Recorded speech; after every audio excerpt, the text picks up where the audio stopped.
Hello everyone, welcome to the channel. If you are a sociology learner, then now you have come at right platform. I am a sociology educator, university gold medalist. I will teach you sociology in a very easy method.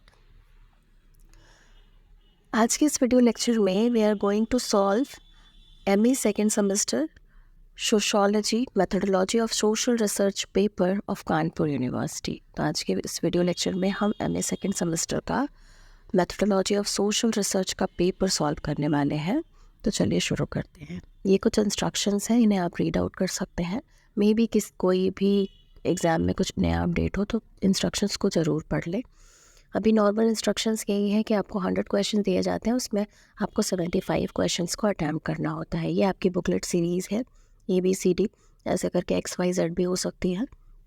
4 series के paper बनते हैं। इसके अलावा ये question booklet number है जो आपको OMR में फिल करना होगा, ये भी OMR में फिल करना होगा। पेपर कोड भी OMR में फिल करना होगा और ये यहाँ पे रोल नंबर और OMR का सीरियल नंबर फिल करना होगा। अब आते हैं हमारे क्वेश्चन। किसको कहा कि विज्ञान जो है वो अनुसंधान का एक तरीका है? ये स्टेटमेंट किसका है? Who said science is a way of investigation? ये LL बर्नार्ड का स्टेटमेंट है। नेक्स्ट है अनुसंधानकर्ता में आवश्यक गुण है। The essential quality of the researcher is. तो अगर हम रिसर्चर की क्वालिटी देखें तो उसमें क्वालिटी ऑफ विजडम होना चाहिए, क्वालिटी ऑफ पर्सनालिटी भी होना चाहिए, क्वालिटी ऑफ रिगार्डिंग सब्जेक्ट भी होना चाहिए। तो ये ऑल ऑफ द अबव जो होगा वो राइट आंसर होगा इसका D। उपर्युक्त सभी, उसको बुद्धि भी होनी चाहिए, व्यक्तित्व संबंधी और विषय संबंधी गुण ये सब होने चाहिए। नेक्स्ट है निम्नलिखित में से वैज्ञानिक दृष्टिकोण का तत्व कौन सा है? तो अगर हम बात करते हैं साइंटिफिक एटीट्यूड की, which of the following facts belong to scientific attitude, तो यहाँ पे ऑब्जेक्टिविटी की बात आती है। क्यूरोसिटी, करज ऐसी चीज़ें नहीं होती। इसका राइट आंसर होगा C। अगर यहाँ पे सब्जेक्टिविटी होता तो वो सही नहीं होता। नेक्स्ट है किसने कहा यह पद्धति है ना कि विषय सामग्री जो विज्ञान की कसौटी है?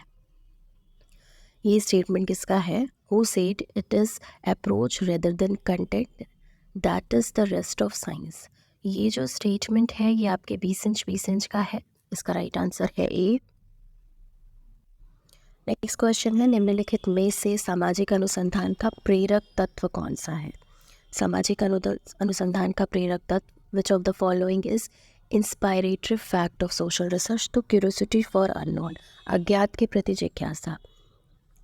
जब हम रिसर्च की बात करते हैं तो हम कोई ऐसी चीज़ को, हमारे अंदर क्यूरोसिटी होती है, जो चीज़ अभी नहीं लोगों को पता है उसको जानने की हम इच्छा रख रहे हैं। हमारे अंदर क्यूरोसिटी है कोई भी चीज़ जो अननोन है उसको जानने की। नेक्स्ट है scientific social survey and research. Scientific social survey and research, who wrote the book?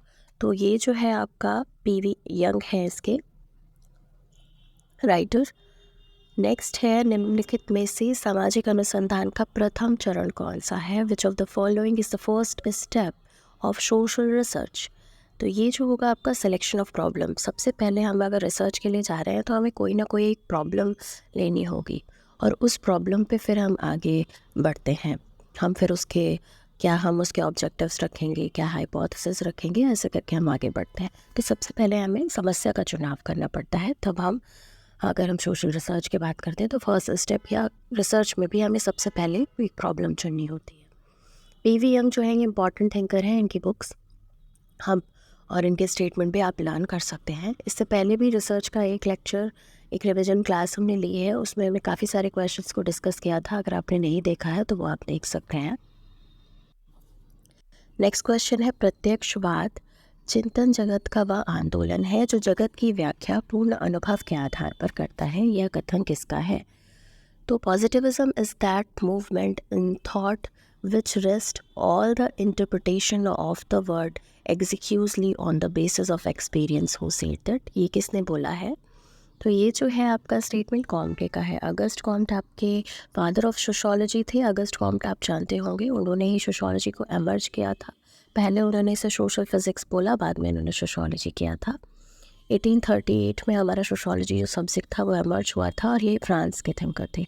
इन्होंने पॉजिटिविज्म पे थ्योरी दी है, इसलिए ये बहुत इंपॉर्टेंट है। नेक्स्ट है किसने कहा कि सभी विज्ञानों की एकता उसकी पद्धति में है, न केवल विषय वस्तु में? ये स्टेटमेंट किसका है?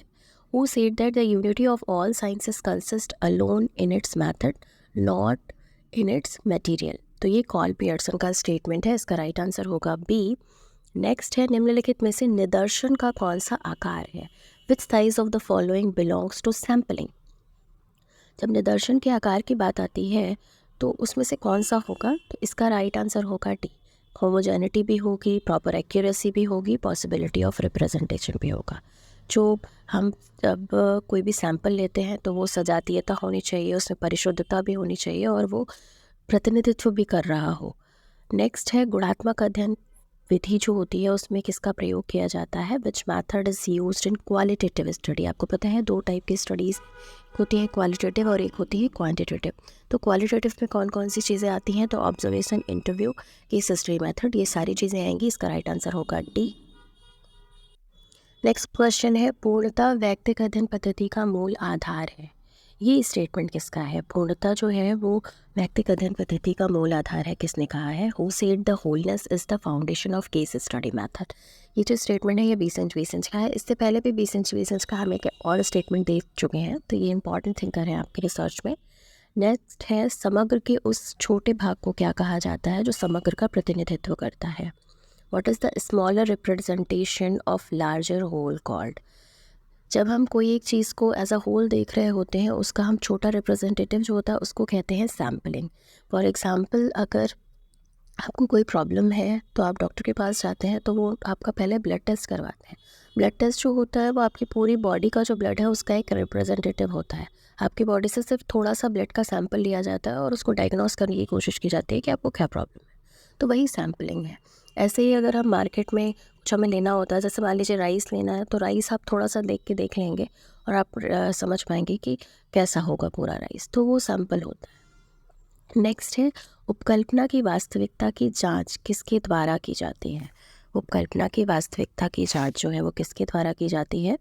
तो इसमें आपका आएगा social research. By whom is the reality of hypothesis examine. तो जब मैंने बताया कि जब हम रिसर्च के लिए जाते हैं तो हम हाइपोथेसिस बनाते हैं, तो जो हाइपोथेसिस हम बनाते हैं उसको हम सोशल रिसर्च के थ्रू सर्च करते हैं। तो हम जब रिसर्च के लिए जाते हैं तो हम हाइपोथेसिस बनाते हैं और उन हाइपोथेसिस की हम सोशल रिसर्च के थ्रू टेस्टिंग करते हैं। नेक्स्ट है, प्रश्नावली सूचना संकलन की विधि है। तो वो questionnaire is an method of collecting information. तो ये डायरेक्ट मैथड है, इसका राइट आंसर होगा बी। नेक्स्ट है, सामाजिक अनुसंधान में वैयक्तिक अध्ययन पद्धति सर्वप्रथम किसके द्वारा प्रयोग की गई? Who was the first person to use case study method. जब केस स्टडी मेथड के फर्स्ट पर्सन की यूज़ करने की बात आती है तो फ्रेडरिक लीप्ले आते हैं, इसका राइट आंसर होगा बी। फ्रेडरिक लीप्ले ने केस स्टडी मेथड को सबसे पहले यूज़ किया था। नेक्स्ट क्वेश्चन है, अनुसंधान का प्रत्यक्ष प्रकार ज्ञान के मौजूदा भंडार में नवीन ज्ञान को जोड़ना है। ये आपकी रिसर्च की एक डेफिनेशन है, बट मुझे इसमें थोड़ा सा डाउट है तो इस क्वेश्चन को हम स्किप कर रहे हैं। नेक्स्ट है, सामाजिक अनुसंधान उपयोगी है। सामाजिक अनुसंधान क्यों उपयोगी है? तो social research is useful to scientifically analyse social problem in social control and removing ignorance. तो ऑल ऑफ द अबव जो होगा वो राइट आंसर होगा। नेक्स्ट क्वेश्चन है, an introduction to logic and scientific method. An introduction to logic and scientific method book is written by. तो इसके जो writer हैं इसका राइट आंसर है कोहन और नॉगेल। तो ये इनकी बुक है। किसी भी एग्ज़ाम्स के लिए बुक्स जो हैं वो बहुत इंपॉर्टेंट होती हैं, ऑब्जेक्टिव, बट इनका कोई लिमिट नहीं है। मतलब बहुत सारे थिंकर्स हैं, उन्होंने बहुत सारी बुक्स लिखी हुई हैं, तो मे बी आप इतना कर सकते हैं कि आप जो इम्पॉर्टेंट वन है उन्हें लर्न कर लें। नेक्स्ट है आपका, सत्य का कोई संक्षिप्त मार्ग नहीं होता, ज्ञान प्राप्त करने के लिए वैज्ञानिक विधि से गुजरना पड़ता है। There is not shortcut to truth except the through the gateway of scientific method to acquire knowledge. ये स्टेटमेंट किसका है? तो ये कार्ल पियर्सन का स्टेटमेंट है। कार्ल पियर्सन का एक और स्टेटमेंट हम देख चुके हैं, इंपॉर्टेंट थिंकर है कार्ल पियर्सन ही रिसर्च में आपके। नेक्स्ट है, अगस्ट कॉम्टे ने वैज्ञानिक पद्धति की कितने चरण की विवेचना की है? How many steps of scientific method are discussed by August Comte. तो इन्होंने कितने मेथड की बात की है? तो इन्होंने 5 की बात की है, इसका राइट आंसर होगा 5। ऐतिहासिक अध्ययनों में कौन सी पद्धति का प्रयोग होता है? Which method is used in historical studies. तो हिस्टोरिकल स्टडीज़ में आपकी साइंटिफिक मैथड यूज़ होते हैं, वैज्ञानिक प्रविधि। नेक्स्ट क्वेश्चन है वैज्ञानिक पद्धति की विशेषताएं हैं। तो वैज्ञानिक पद्धति की जब विशेषताएं आती हैं तो उसमें ऑब्जेक्टिविटी, एग्जैक्टनेस और जर्नलिटी ये सब आता है कैरेक्टरिस्टिक्स ऑफ साइंटिफिक मेथड में। तो इसका राइट आंसर होगा डी। नेक्स्ट है आपका किसने कहा विज्ञान विज्ञान हो गए, चाहे वो भौतिक शास्त्र में हो या समाज शास्त्र में। Who said the science is science whether in physics और इन सोशोलॉजी। तो ये स्टेटमेंट है आपके लैंडस का, इसका राइट आंसर है ए।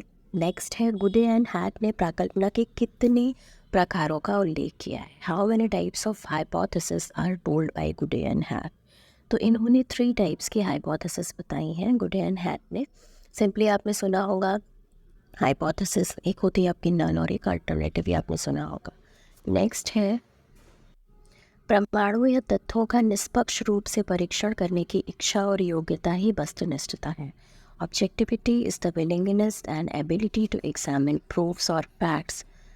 तो ये किसको बोला है, तो ये जो स्टेटमेंट है आपका ये है आपके A.W. ग्रीन का, A.W. ग्रीन का ये स्टेटमेंट है। आज के इस लेक्चर में इतना ही, आगे का हम अलग पार्ट में डिस्कस करेंगे क्योंकि वीडियो लेक्चर जो है वो डिटेल हो जाएगा। तो आई होप ये क्वेश्चंस बहुत इम्पॉर्टेंट हैं एंड आपके लिए ये यूज़फुल रहेंगे। ऐसे ही और वीडियोस के लिए हमारे चैनल से जुड़े रहिए।